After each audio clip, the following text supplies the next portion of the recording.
Frank, if you want to reset yourself so you don't have the sun glaring in your face, if you need to adjust yourself, feel free. What a hardship. Yeah, it's sun in Florida. Shut up and sit down.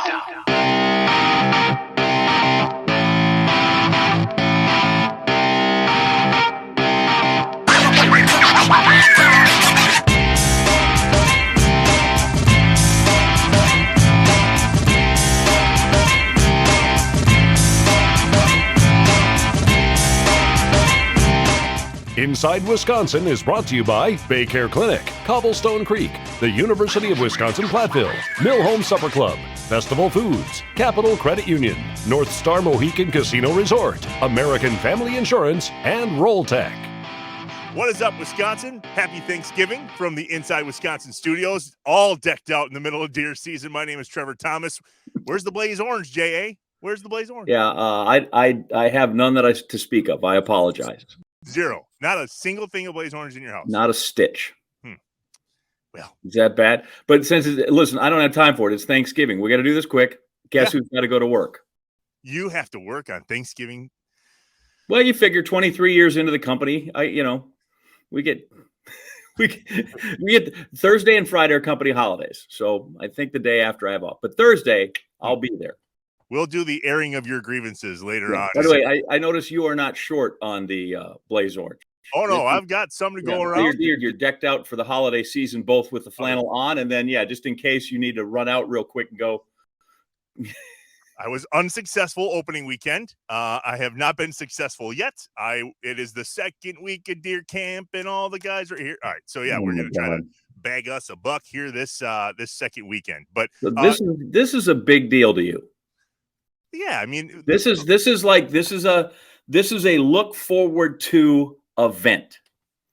Opening day of gun season is absolutely a holiday for me. I mean, this is the 9-day gun deer season is something I grew up with, and so many people here in Wisconsin grew up doing. I know you just didn't, and that's cool. But are you a fan of deer hunting, or where do you stand on this?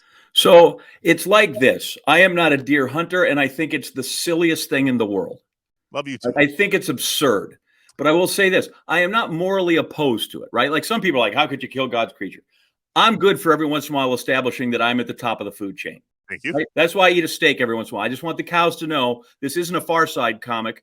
Every once in a while, you're not going to stand up if I drove by. I'm here. And I'm okay with that with the deer as well. Okay, I get it. And thinning the herd and the population, I'm not, there are people, right, that are incensed. I'm not on the PETA side where I'm crazy. I get it. We've got to thin the herd. We go out. It's what I don't quite understand is people go, it's like a great sport. And I don't buy it as a sport. All right. Why? I don't know that. Well, because it's just like fishing. I don't necessarily know that the deer knows he's playing, right? The deer has no idea. He's just going out. He's just going out for a walk, and he's just trying to find a berry. And the next thing knows, you sitting up your tree stand. Are you a tree stand guy, or do you just? You have to. Yeah, I mean, this is what you do. You sit in a tree stand, yeah. Right. So well, you never know. Sometimes the percentage of weapons are in your favor. He's got none. So if you wanted to, you could just sit on the hood of your car and let him walk by. Fairly frowned upon in the old regulations book, but at the end of the day, So there are regulations. What are the regulations? There are rules on when you can hunt and when you can't hunt. That I get. Sure. Okay. We're only got 9 days and we do stuff. But in the end, the regulation is really here. The deer, there's very few of the rules are made in favor of the deer. None, actually. None of them are. There's not. It's not like we're protecting the quarterback here when we get a flag. We're not protecting him at all. Well, we kind of protect her. We kind of protect her. We got to get a special doe tag and pay extra. Yeah, that's fair. I mean, the seasons kind of come with them now, but yeah, go ahead. Here's the most of it. So you said the first weekend unsuccessfully. So you spent how much time in the woods sitting there for not? Overall opening weekend, I was maybe in the woods 12 hours total. Just sitting there. I mean, I have a phone on me now, and you can play around on social media and do all. Yeah, but such hardships. I understand. This is not okay. So you're sitting there, but you're waiting for the deer. I liken it like this. What if the Packers and the Bears? Okay, let's say we're going to let them play, and I'm the Packers, I'm the hunter, and the Bears, they're the deer. Right? Now, if I have a Packers-Bears ticket, I know they're kicking off at 1 o'clock or noon or whatever time, Central Time. I know that because it says if it's hunting, first I got to go try and find out where the bears might be Fair. to try and play football with them. Yes. Then I've got to try to maybe tempt the bears into coming to play, or the bears might just walk around, or they may never actually show themselves. And then after 6 hours, the bears may just go home. And now we haven't played at all. It sounds like real life to me. You're describing real life. So the fact is that's why I don't think, I get it's, are we sports, and is it a game, and is it a contest at a game? I get, but to me, that's where it's just not, that's what I don't like about the idea is like, I'm literally sitting around hoping the other side wants to play. And then if he does show up, now we're really not playing at all. I gotcha. And it's done. The end of the game for a while. And by the way, let's say, because I know you're a good hunter. Let's say I wound you. Now I got to go track you down because I can't just let you, So then now we're playing more than I actually want to play. I don't want to be involved in this. The game was never meant to go this long. Right. I don't want to go 12 rounds. I would like to have this thing go early. So that bothers me. I don't really feel like you can name it whatever you want. Scent of dough. You're washing your clothes and urine. Doesn't work like that, but okay. I hear what you're saying. Or you put it on your cotton ball and you throw it through the dryer, whatever it is. Do you eat venison, John? Are you a venison guy? No. Listen, do you know why Festival Food sponsors this show? So that I don't have to go out there and do this. I'm not a caveman anymore. I enjoy life's luxuries. I like to watch the Packers on TV if they're not in town. I like to, when you go shoot let's say we're going to go best case scenario that you're going to get your deer. Yeah, I will. What are you going to do with it now? After you strap it to the hood of the car? You take it home and you process it. Who processes it? Are you doing it, or you got to take it to the butcher? I process it, and I take all the trimmings to the butcher so that they can grind it up into little 1 pound tubes. Yeah. So you still have to use the middleman anyway.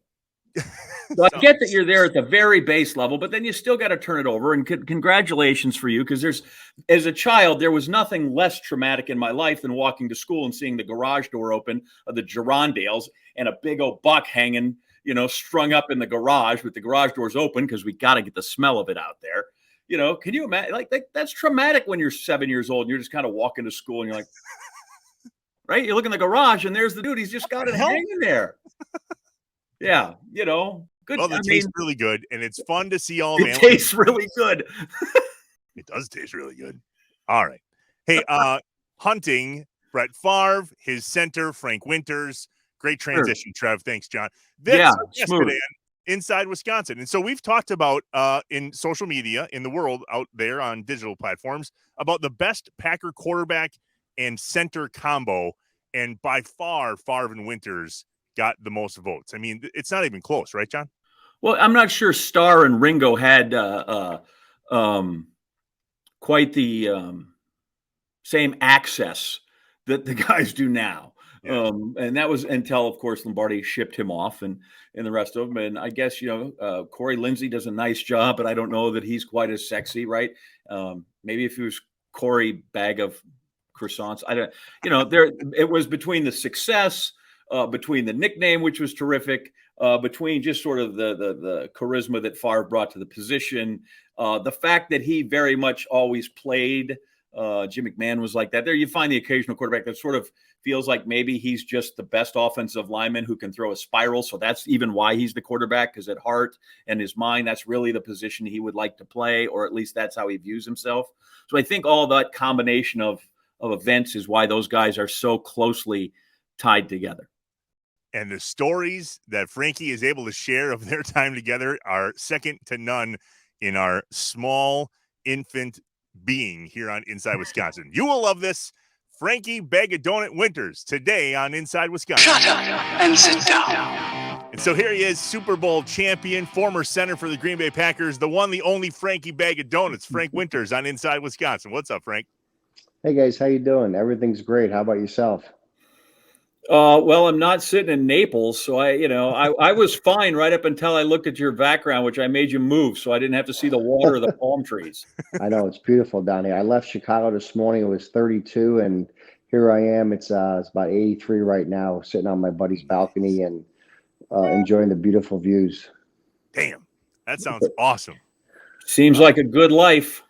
Yeah, somebody's got to do it, right? Well, everything beats Chicago. Let's be honest. I mean, I would have got out of Chicago too. I mean, the weather's it's cold up there.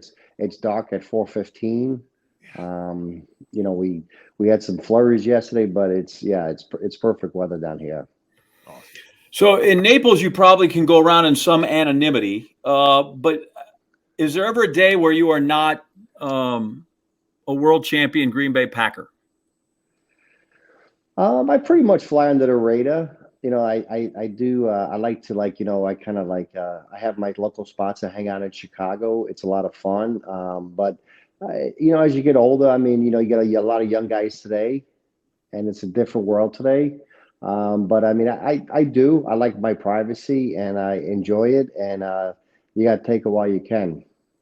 So let's get this out of the way in a hurry here. We've talked about it on the show before. Tell us the story on why you are nicknamed Frankie Baggadonuts, because I don't know, and I don't know that John knows. We got to know.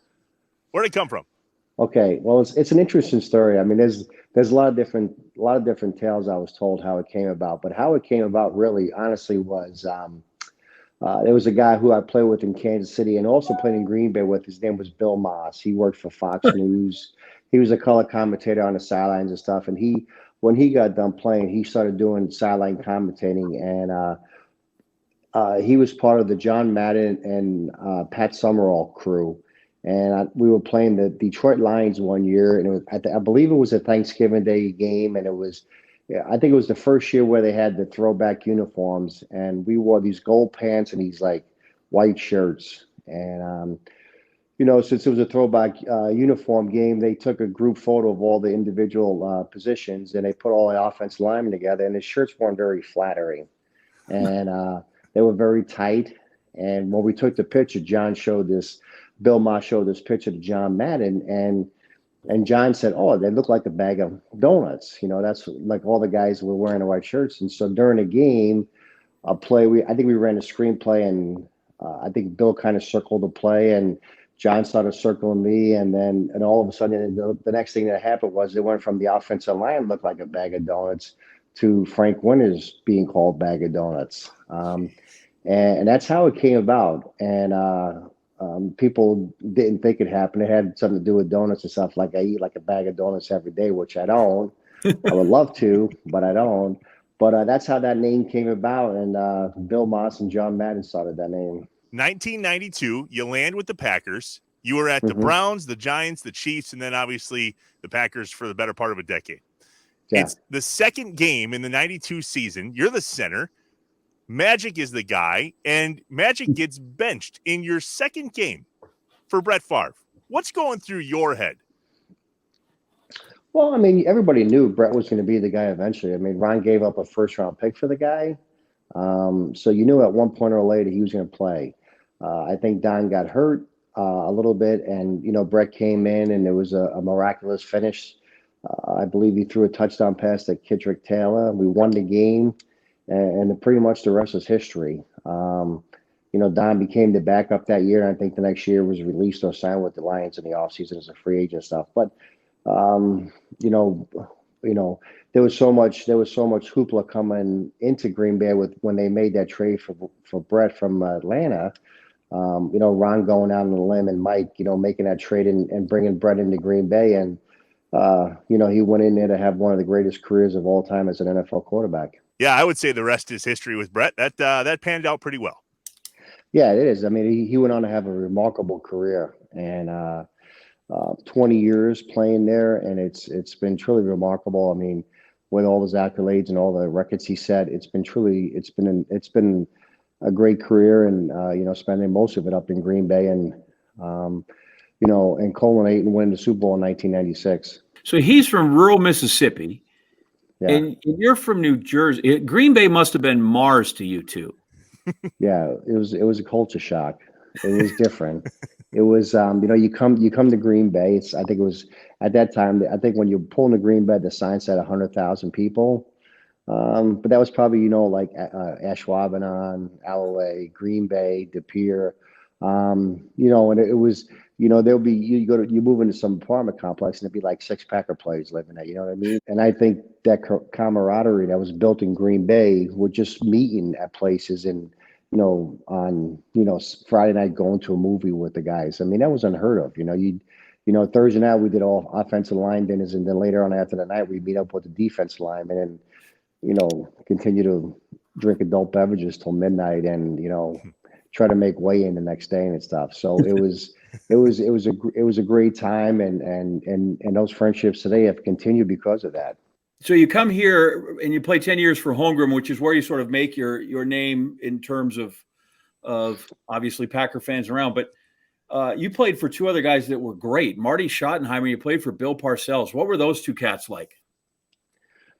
It's true. It's kind of remarkable you say that, because they were both great coaches. They're both, they accomplished so much in their careers. Bill, will probably go down, as one of the greatest coaches. And Marty, he was a guy that was a great coach, but just could never win in the playoffs. And they were hard-nosed guys, no nonsense guys. When you worked, you worked.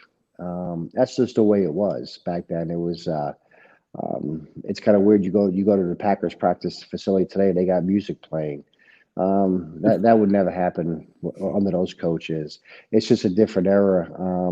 The teams tended to be older players. Not many young guys made the teams back then, but compared to today, but they're both legends in their own mind.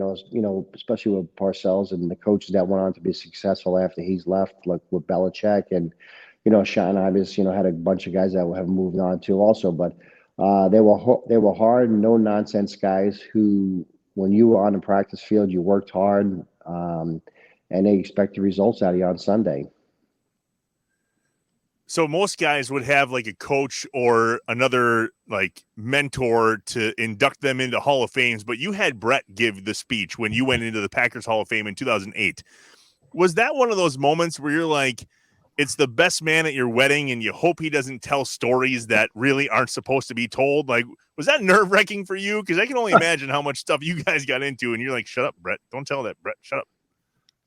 Well, I mean, I think it's a mutual respecting. I mean, there's things you do as players, and there's things you have fun with, and there are certain things that happen that you try to keep them on a private note.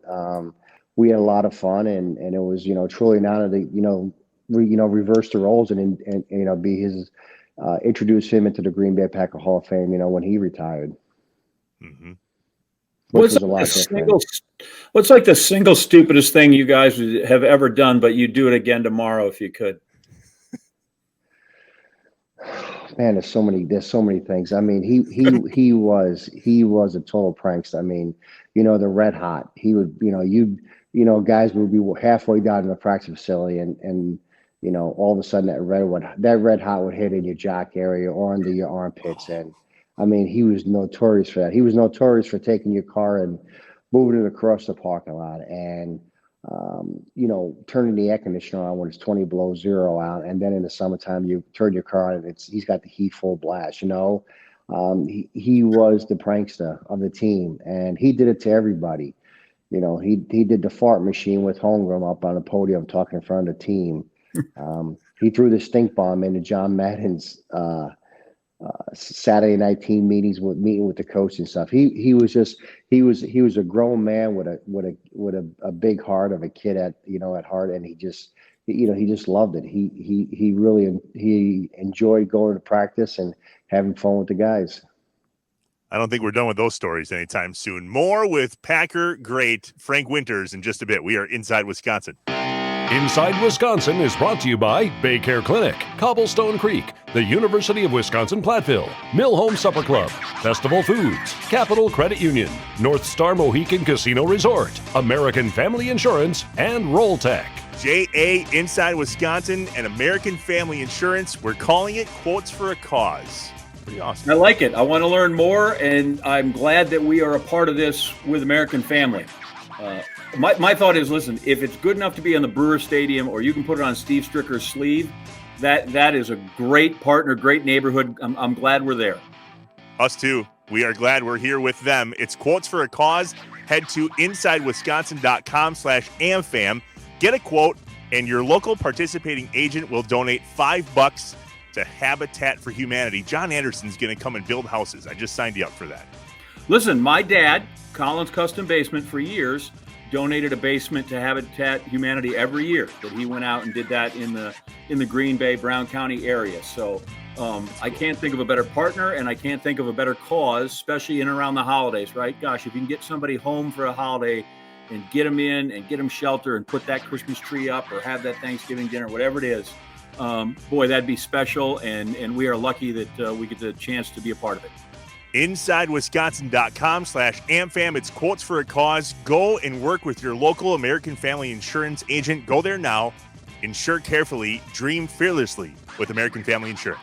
Top 5 list time, Thanksgiving Day edition. Woo! The top 5 things you gotta have on the Thanksgiving dinner table, courtesy of our friends at Festival Foods, the holiday headquarters. If you're gonna go shopping for holiday meals, it needs to be at Festival Foods, and it must include these top 5 things. All right, so this is where I'm going with this.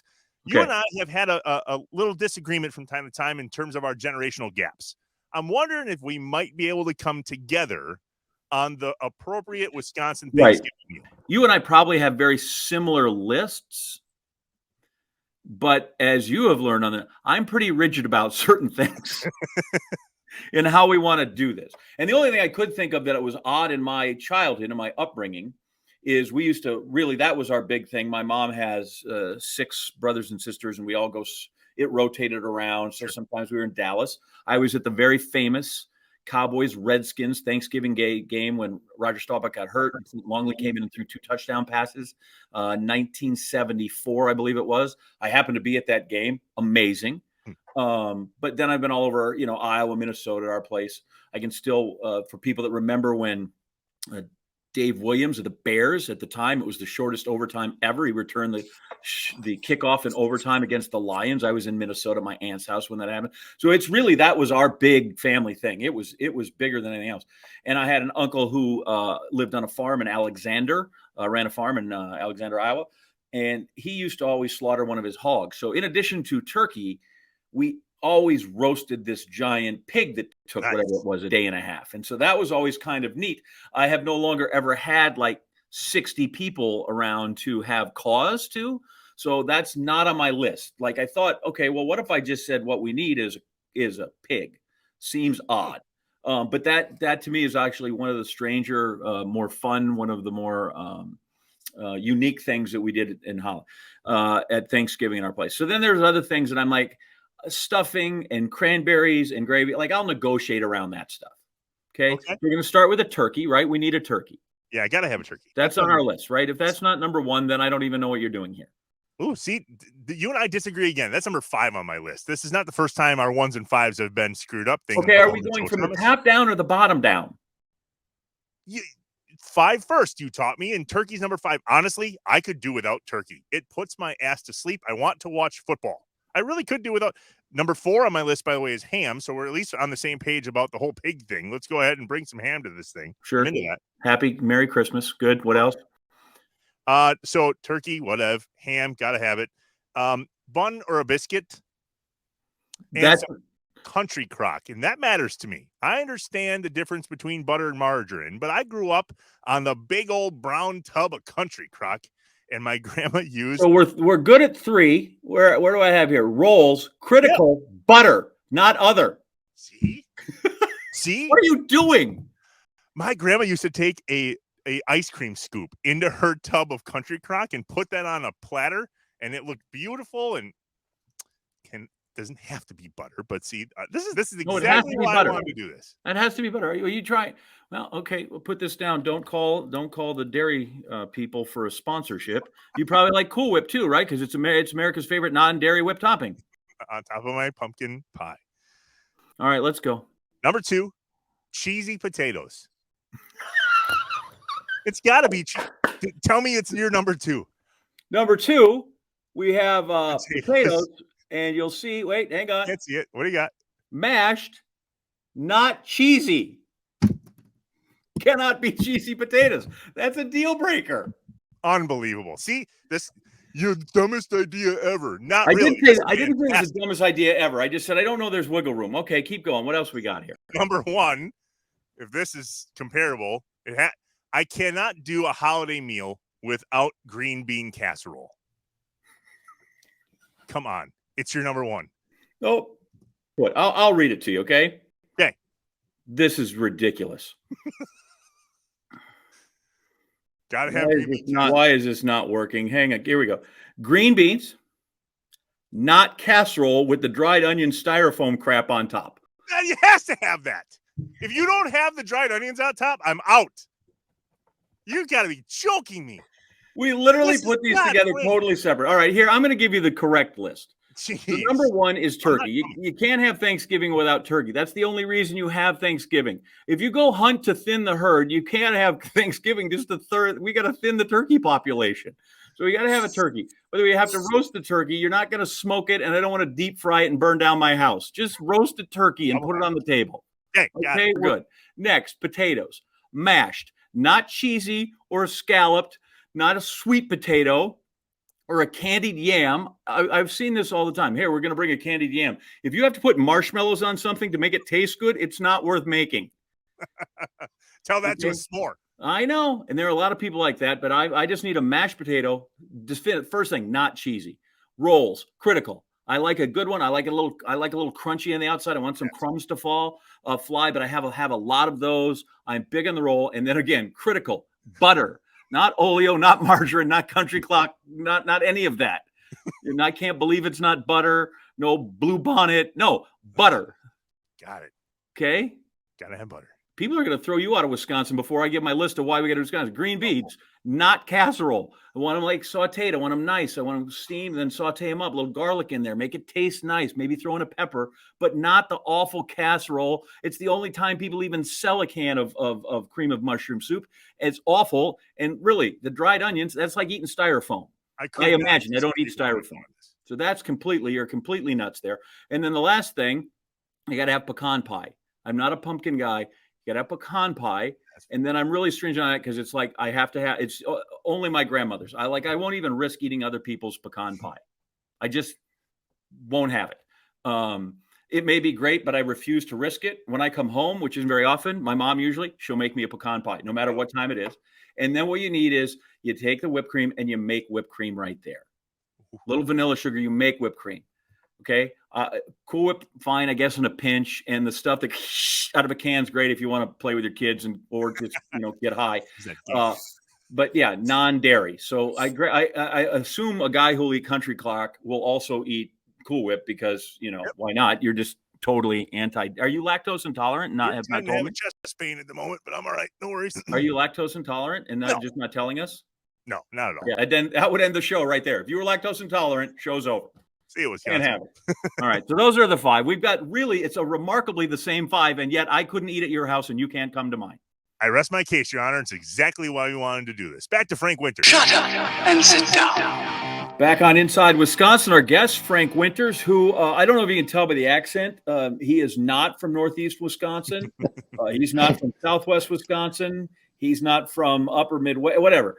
So you're full on New Jersey. I love it. How far did you grow up from the Vince Lombardi rest stop there on the Jersey Turnpike? It's got to be close. It was. I was probably about 3 or 4 miles.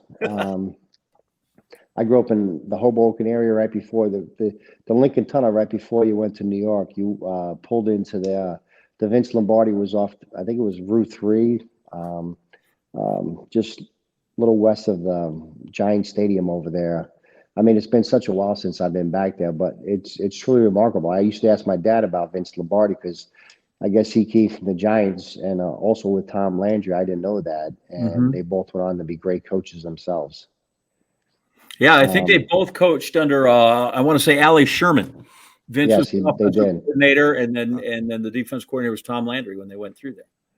Yeah, and it was truly remarkable, playing in Green Bay for all those years to meet all those old-time players of, Jerry Kramer and Fuzzy and, Bart Starr and Jimmy Taylor and all those guys are truly remarkable. Dave Robinson, to sit down and listen to their stories and kind of let them interject and talk about, one of the greatest coaches of all time, and having the opportunity to learn from those guys and listen to their stories and tell us what a great tradition it is to play in Green Bay and what it's meant to them. And not only on the professional level, but their life after football. It's truly remarkable. Do you find yourself in that line, in that legacy? And when you get a chance to talk to players on the squad now or recently that you find yourself telling your own tales of your part of the history of this franchise? I do. I mean, it is, when people talk about the Packers, when I kind of make a point where when we talk about the Packers, it's it's one of the greatest, franchises in all sports. It's, when you talk about them, you talk about, you get mentioned in the same name as the Yankees and the Lakers and the Celtics and what they have meant for their, professional sports teams during their eras. And, you look at the Packers, they, and I never used the word, they went through some tough times in the, the 70s and 80s. I mean, you know, and anybody knows that plays professional sports, it's so hard to win. And sometimes you guys get in a rut and you don't do as well as you have. But I mean, if you look at the Packers, when Lombardi came in, even go back to Curly Lambeau and stuff, and then then you have some tough years, and then you look at the '90s when we played until today. I mean, and then you look at some other franchises that have been losing for so many years. It's truly remarkable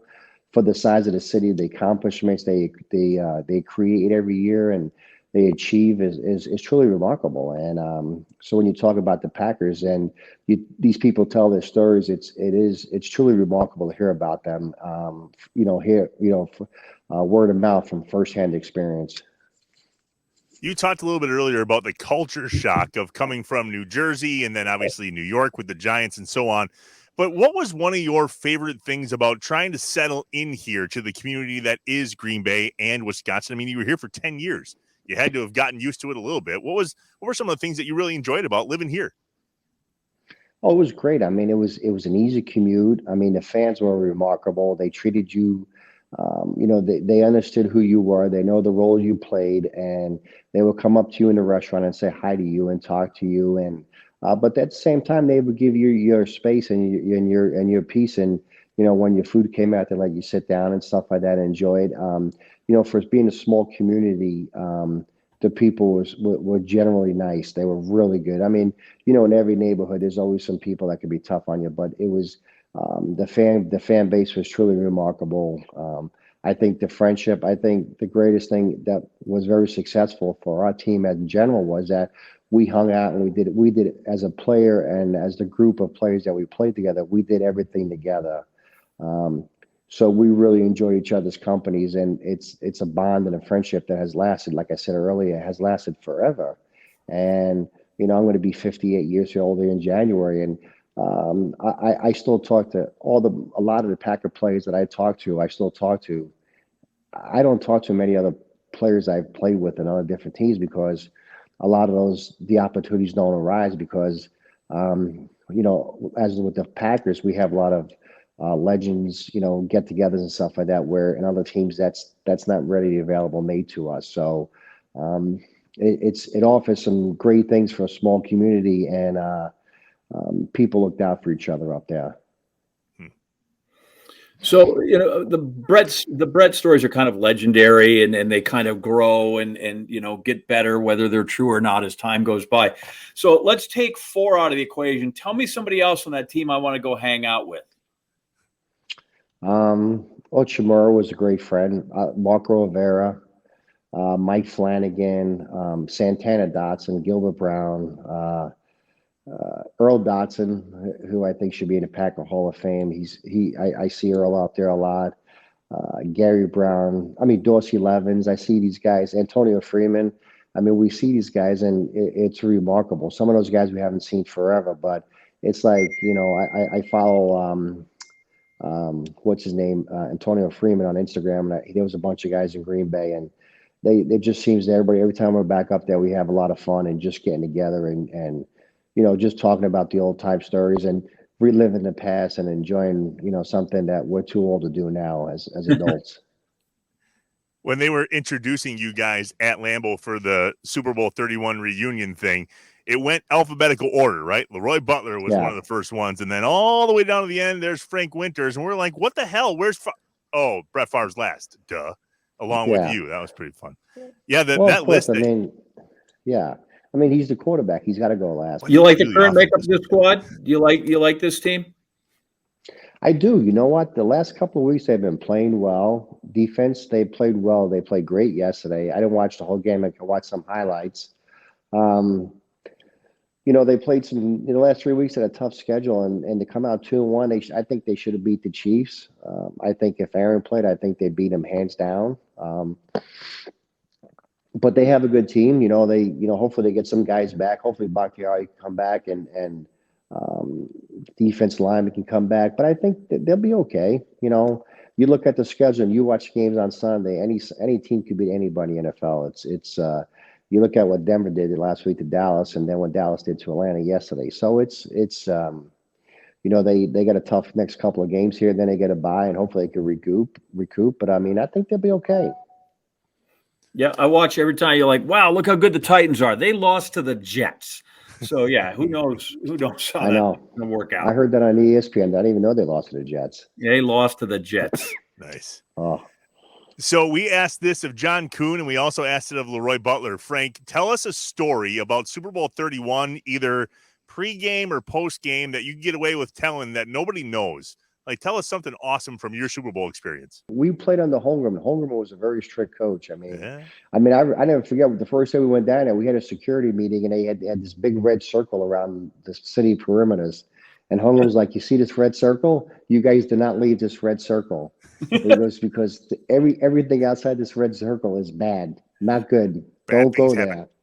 Yeah, and that's how Mike was. Mike was truly honest, blunt, and he told it like it was. And if you don't like to hear it, don't listen. And but we respected that. We knew we were down there for a business trip, and we had our fun. Sunday, Monday, Tuesday, and then Wednesday, and then Thursday. Hey, it was. I mean, we practiced hard the week before, so it was. I mean, we knew what it was about, and we knew the task at hand, and that's how we approached it. But, we enjoyed it when we were down there. You should. I mean, because then you get too tight and tense and nervous, and then next thing you know, you're down by 14 points. Instead of just playing, relaxing, and enjoying it, having fun. So you touched on Reggie, and usually you had to practice against the scout team. But did you ever have any times where you had to line up and Reggie's more of an end and you're in the interior line? But still, did you ever have a chance where you just had to block and practice and go against Reggie White? Because it seems to me that would be a fearsome and terrible job. Yeah, I remember one year Fritz, he was running that bear defense, and they put Reggie White over the center. I'm like, and of course me, as the offensive center, you make the line calls, and we would slide the whole offense line, so instead of everybody going one-on-one man block, we would just slide the right tackle down.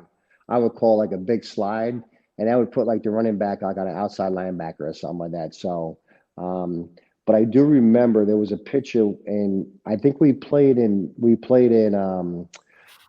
County Stadium, and Reggie was still with the Eagles, and we scored a touchdown, and I was doing a short snap still, and so I take my gloves off and I look up, and there's Reggie. He's right over the center. I'm like, oh God, it's not gonna be pretty.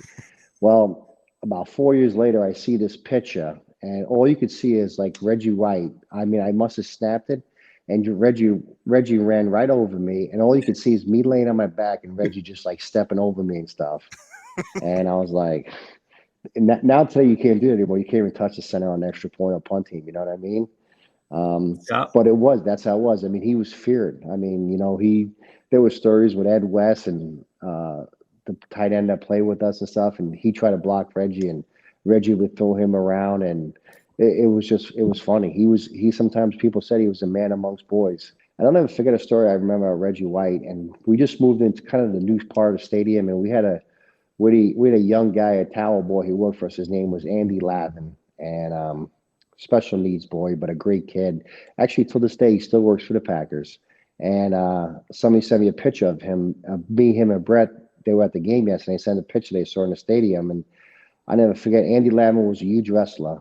I love like WWE, like whatever, Ric Flair. I love those people. And one morning I walked into the stadium. It was like 7 a.m, and Reggie White and Andy Lavin were wrestling on the Big G in the middle of the locker room, and Andy's got Reggie pinned, and as he's got him pinned, he's counting 1001, 1002, and he pinned Reggie to the mat. I mean, this guy weighs about 130 pounds, and he got up and you thought he won a WWE. He was running around the locker room and stuff. And I look back and I told that story at Reggie's Hall of Fame induction. And I look back and I'm like, that's the kind of guy he was. He went out of his way to, please this young gentleman who worked for the Packers, who, if somebody told that story or videotaped that story, I mean, it was truly remarkable. And that's just the kind of guy he was. And he was an awesome individual. He was a great player to play against, play with, and it was an honor to have him as a teammate.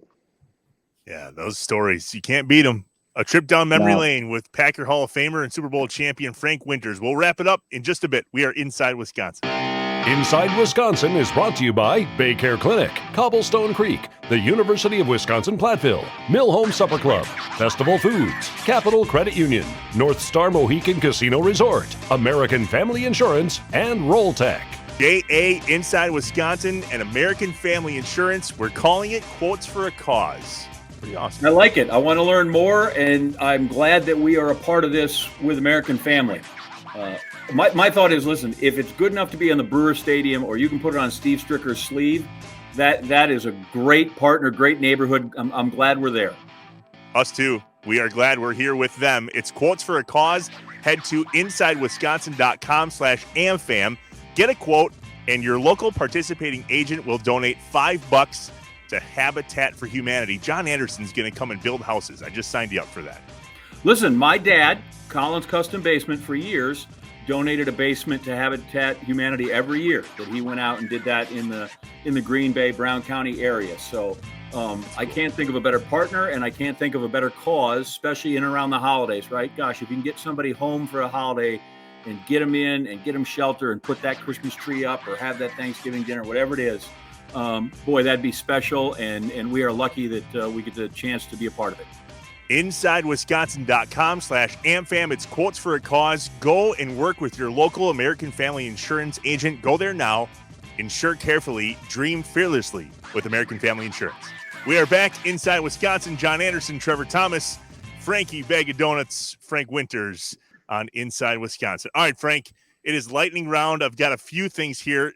It is actually Thanksgiving when this episode drops. It is Thanksgiving Day. Out of curiosity, do you have any of your favorite memories as a Packer from playing on Thanksgiving, or does anything stand out in that neighborhood?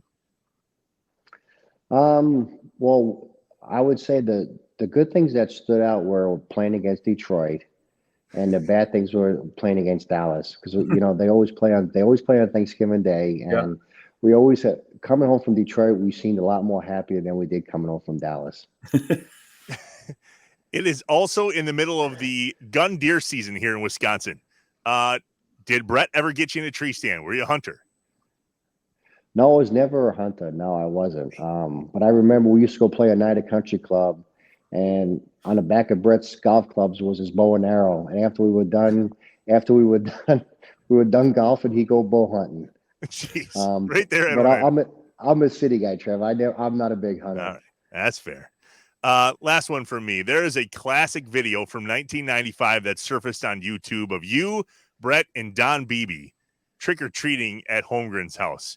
I mean, talk about that trio of guys and just memories like that where you were able to take kids out and just be fun, be normal, be dudes.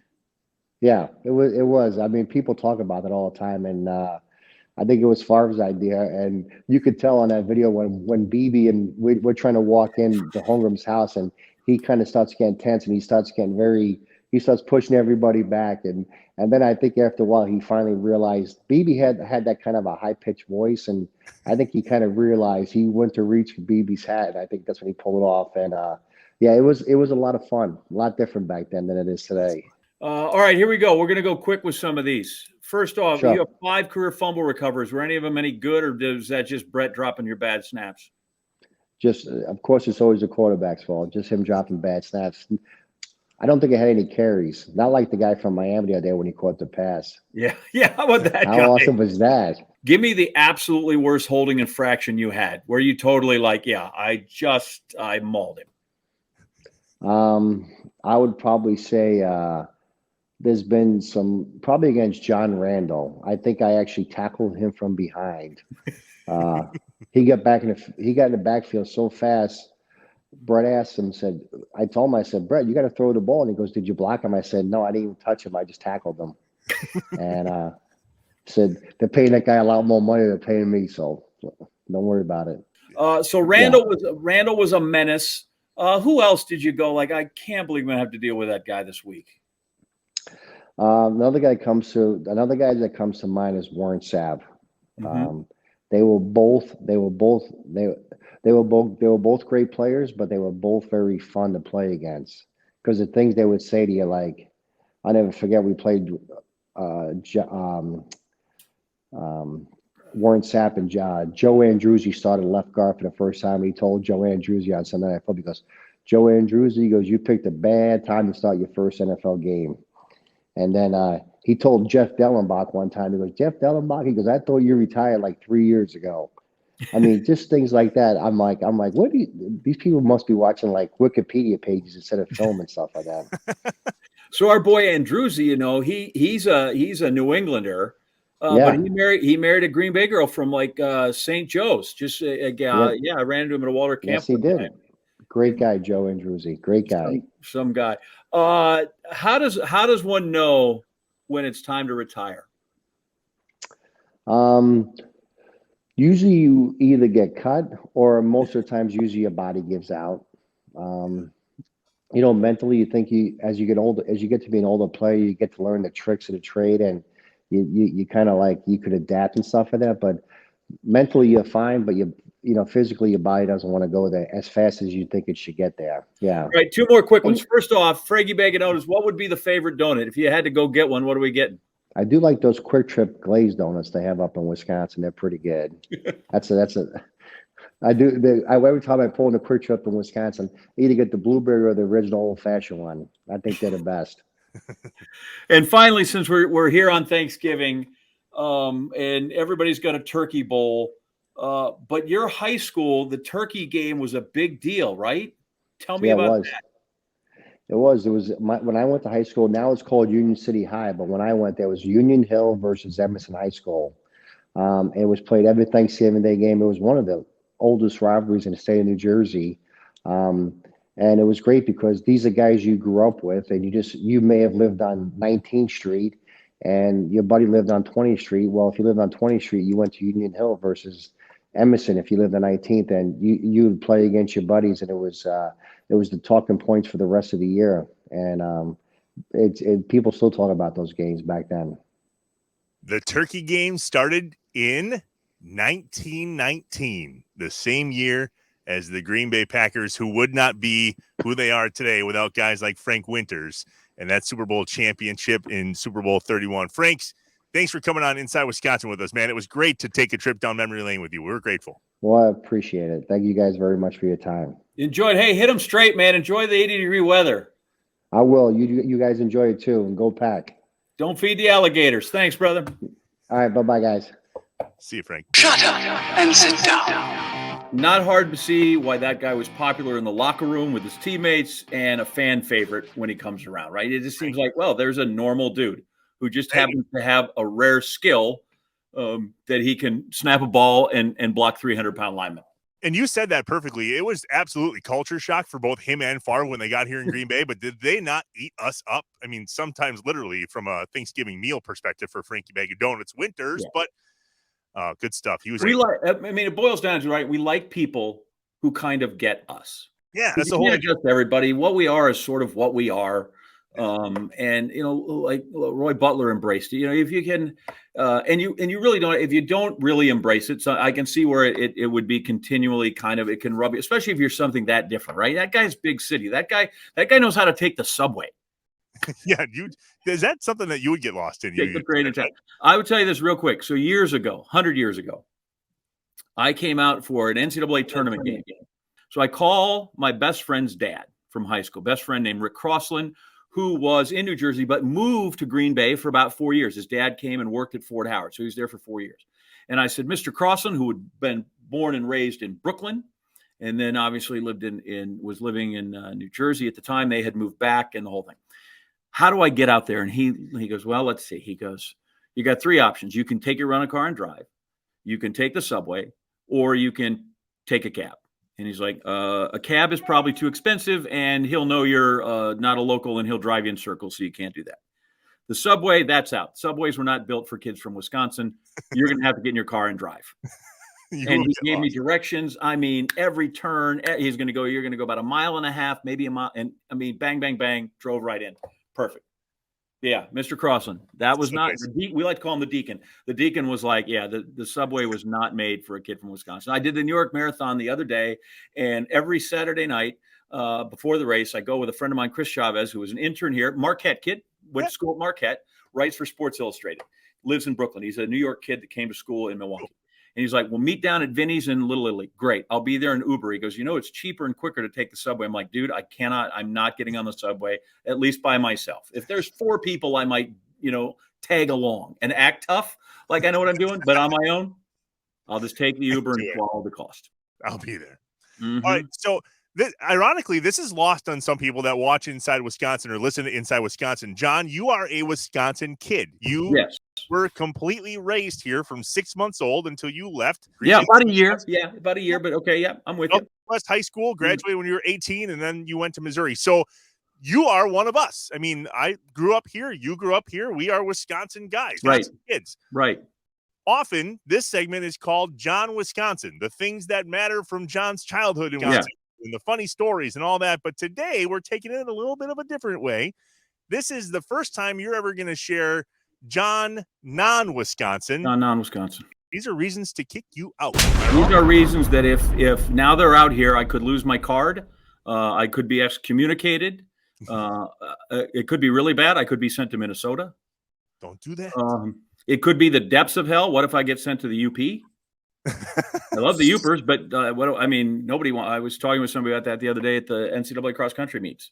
And they're like, I get it. I don't know. You feel like it should be part of Wisconsin. We don't want it. Canada's like, forget it. We're out. Michigan's like, okay, but it's going to screw up our map. Anyway, lovely people up there. I love to go skiing when I could, go up to Brule or Pine Mountain or any of those places. So I jest. But there are things that I have that are probably things that people will go, well, I don't know that we can really reasonably rely on this guy anymore. Much as I had said during the break, when I don't know that I can rely on you, knowing your butter choices and your green bean choices and your potato choices. There's going to be more people that agree with me, by the way. But I'm just telling you, I am shocked. It is ruined. It is really shaken the foundation of our relationship right now. And I don't know. This could be the final episode of Inside Wisconsin. Yeah, so based on the list that you're about to share. Go ahead. I don't like cheese curds. I'm out. There you go. Because it's not real cheese. What does that mean? It's nursery rhyme cheese. Eating her curds and whey, Miss Muffet. I like real cheese. I like it done. It's near cheese. It's not done yet. It's pre-cheese. I need cheese. What the hell are you talking about? Are you talking about fried cheese curds? Any cheese curd. And just because you fry it doesn't fix it. I know that. We like to do that. That's our thing. Mushroom, not great. But if we deep fry it, maybe it'll be better. I'm not a cheese curd guy. I don't like when it squeaks in there on your cheese and your teeth. And can't I just get the finished product? Give me this good sharp cheddar. I'll eat it. Give me the nice Kakana spreadable cheese. I'm in. I didn't expect to fight this much on things. I don't like cheese curds. I'll eat it if it's there, but it's just not my thing. Okay. I'm writing this crap down. Yep. Some of this could be because of 30 years in broadcast, but I've broken I don't say jeepers anymore. I don't borrow stuff off of people. Hey, can I borrow that vest off you? Which is very Wisconsin. I don't say terms like use guys. You go over to Kroll's, use guys ready to order. I just say y'all or all of you. So you've lost. I have things in the syntax, some things in my vocabulary now that would throw me. I still say bubbler. Yeah. But for the most part, there's some things that, and I go back and now people find it hard to identify that they're like, you don't sound like you're from Wisconsin. So I have that. Hopefully that's not the worst offense. We've kind of covered number 3. I don't hunt. I don't own any Blaze Orange. And I only mildly tolerate fishing. But you do fish? Well, my dad would go, hey, would you like to go fish? Yeah, that's your dad. You're going to go fish. He'd sit out on the pier with my son. We'll drown a worm. But I'm not a fishing guy. I don't have the patience for that. And it's very much like deer hunting. I'm not sitting there waiting for a fish to decide he wants to play with me. I'm out. So you don't. What's really remarkable, Trevor, is that my paternal father, the one who passed away when I was 6 months, was a huge, avid outdoorsman. No kidding. I have fishing tackle of his, fishing rods of his, 2 rifles of his, things I don't know what to do with because I will never use them. There's a little John boat that I finally that he had to fish in, and I don't have that anymore. I gave that to someone else in the family. But it was really, so it's really amazing sort of sometimes just the social way you are learned. My dad then that raised me was a Packer fan, and we went to football.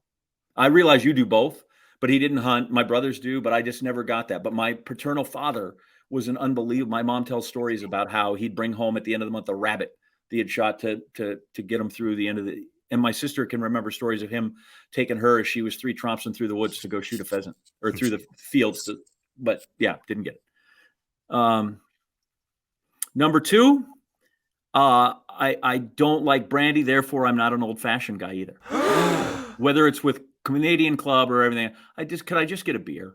I'm not a mixed drink. I'm not a whiskey guy, but so I am not an old fashioned connoisseur. And if you ever go, you will never, ever, I've never really actually ordered an old fashioned. Wow. Right. I mean, at this point, I'm getting farther and farther away.